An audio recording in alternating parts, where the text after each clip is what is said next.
Before we get into today's show, let me tell you about HubSpot. If you're hustling in the trenches to build a business or bootstrapping one of your own, let's talk about an AI-powered tool that can lighten up your workload a bit. HubSpot's Campaign Assistant is a game changer for creating marketing campaigns at scale. It quickly turns your key selling points into a cohesive pitch, which helps you deliver knockout emails, ads, and landing pages in minutes. So let Campaign Assistant take care of the campaigns so you can get back to growing your business. Work smarter, not harder at HubSpot.com/campaign-assistant.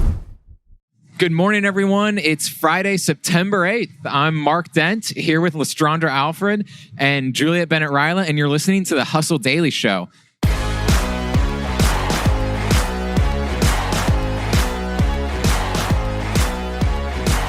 For the second day in a row, we're coming at you live from Boston. That commotion you're hearing is the great American sound of networking and people getting ready to watch us instead of Derek Jeter, who apparently is giving some speech right now that nobody cares about. Because what really matters is this podcast that we're going to present to you. Today, we are going to talk about how this was the summer that showed the power of women spending. But before we get into all that, let's just go over the top news in business and tech.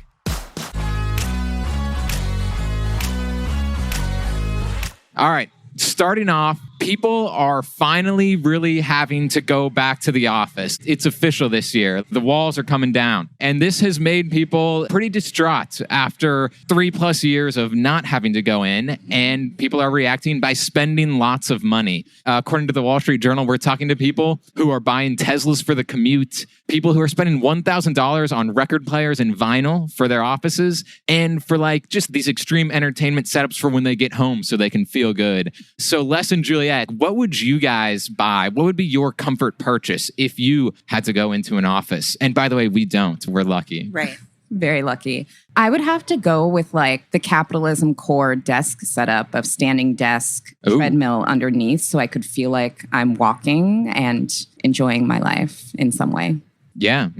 I would buy the most expensive noise-canceling headphones in existence to block everyone out. Yeah, but I think, Les, you had kind of mentioned that there's no physical sort of good that would make you happy in place of being able to work from home. No, I mean, nothing's going to get you that time back from commute and, no material good is going to offset that. No, I think my purchase would be kind of a community purchase. I would just buy like a couple of office pets, like really good ones, a really expensive dog and a really expensive cat. Like I would find the most expensive one possible. I think it's probably like a Devon Rex, maybe. Done. Those little hairless, like they're not hairless cats, but they're very similar. Okay. Yeah, I love it. All right. So let's go on to a story about AI. The most notorious AI musician is back. Ghostwriter, a few months ago, developed a viral Drake and Weeknd viral song that featured the voices of Drake and The Weeknd, and people kind of thought it was real for like 12 hours and then realized it was totally fake, as did the record labels. So anyway, Ghostwriter has now done the same thing, but with 21 Savage and Travis Scott. Ghostwriter released it on TikTok and left a note for Travis Scott and 21 Savage saying like, hey guys, DM me if you're cool with this and you can share the royalties, or just tell me to take it down. Juliet, this kind of seems like a semi-risky idea for Ghostwriter. Yeah, because I don't think it's up to Travis Scott or 21 Savage. I think we saw in the case of Drake, it was Universal Music Group was like, no, take this down. And I think that would be the same thing. It would be up to the record labels. And also, what do they care about royalties, honestly? Like, royalties are such a pittance. They're like, doesn't matter. They're really going to want that 0.03 of a cent exactly. that features their fake voices. Yeah. I mean, I'm not a lawyer, but I just feel like maybe the DM communication is not the right chain of command for communicating that message, but... Yeah, I have a feeling that the record labels will not be communicating through DM to Ghostwriter. So let's go to our last little brief here before we get to the big story. And this one is for all the pickleball haters out there. And to all the pickleball haters, congratulations, because this is really good news for you. Tennis is back. The U.S. Open, which has been going on for the last couple of weeks, is bringing in incredible amounts of money. There are roughly 3 times as many tickets that have been resold on StubHub as last year. And so that has meant $700 nosebleeds and $20,000 courtside seats. And also a lot of cocktails being sold. Les, you saw some really absurd number about the Honey Deuce, like the signature cocktail from the US Open, I think from last year's. Yeah. So last year, they sold 405,000 Honey Deuce cocktails at $22 a pop, which was almost $9 million in sales. This year's probably going to be pretty similar. So that's some serious cash just for the drink. $9 million for a cocktail. And it is so popular that they have it on draft. So it's not even like really a cocktail anymore, I would argue. And yet, $22. I think people buy it for the cup. Yeah. More than the drink. True.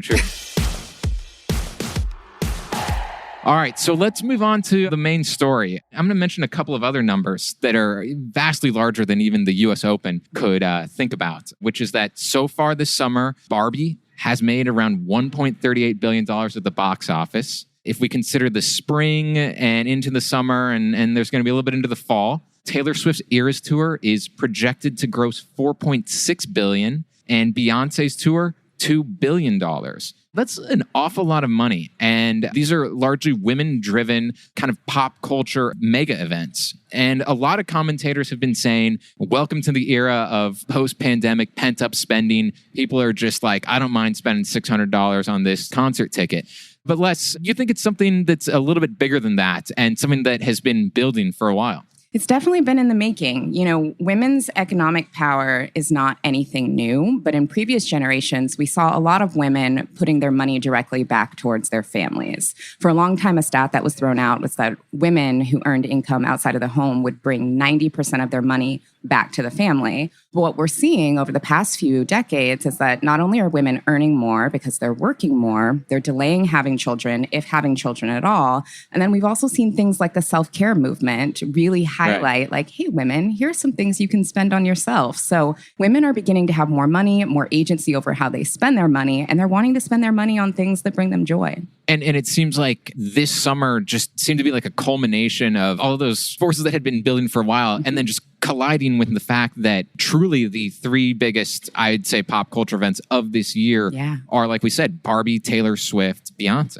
Yeah. Things where you could just go, dress up, enjoy with your friends, and just have fun. Yeah, and so interesting is that it's not just Warner Brothers, Greta Gerwig, Taylor Swift, who are the ones who are, making all the money. They're certainly making most of it, probably especially Warner Brothers and Mattel. Yeah. But there's also like this cottage industry around all of this, Juliet, where we've seen entrepreneurs and largely women entrepreneurs who have found ways to have a business around the Eras Tour or around Barbie. Yeah, we've seen a lot of fashion retailers catering to people who are going to go to one concert or another or to the Barbie movie. I know all the thrift shops in my neighborhood moved all of their pink clothing to the front right before Barbie was about to release in theaters because people were dressing up.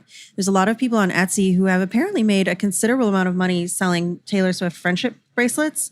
And these are moms, just people they can do it at home. They're fairly simple crafts, and they're repeatedly selling out of these friendship bracelets, which apparently people wear to Taylor Swift concerts. Yeah, I mean, one of our freelancers for The Hustle did a story about Taylor Swift merch, like T-shirts, sweatshirts, things like that. And I mean, there are some people who have been able to quit their full-time job and now start crafting full-time based on the strength of these Taylor Swift sales. Mm-hmm.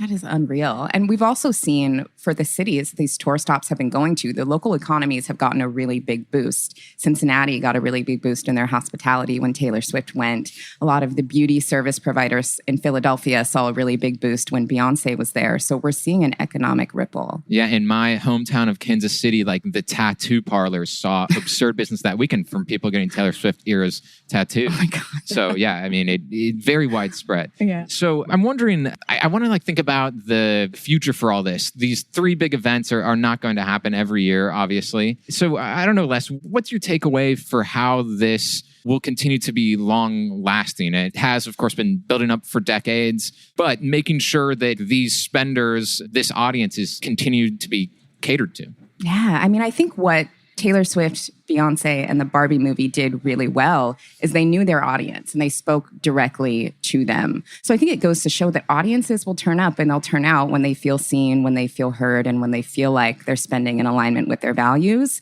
So that may not necessarily mean make more movies about toys. Yeah, right. But it does mean that if you want to reach an audience, have your message be in alignment with what that audience wants. Yeah, okay.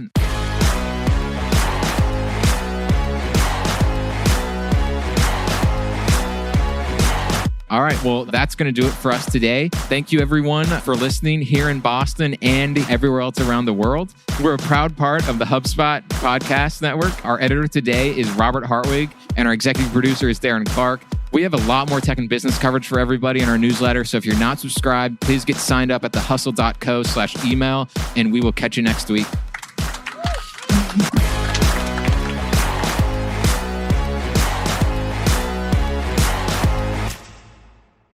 Let me tell you about a show that I've been loving lately. It's called Entrepreneurs on Fire. It's hosted by the incredible John Lee Dumas. It's available now on the HubSpot podcast network. Entrepreneurs on Fire stokes inspiration and shares strategies to fire up your entrepreneurial journey and create the life that you've always dreamed of. I'm a big fan of this podcast. It has energy, it has value, and it's all about learning about entrepreneurship. I was just listening to an episode the other day. JLD interviewed Jay Rogers, who was such a wealth of information. He kind of went into how entrepreneurship chooses you. You don't necessarily choose it, and that failure only happens when you stop trying to win. A lot of gems in this one, so I highly recommend checking out that particular episode along with the rest. So go listen to Entrepreneurs on Fire wherever you get your podcasts.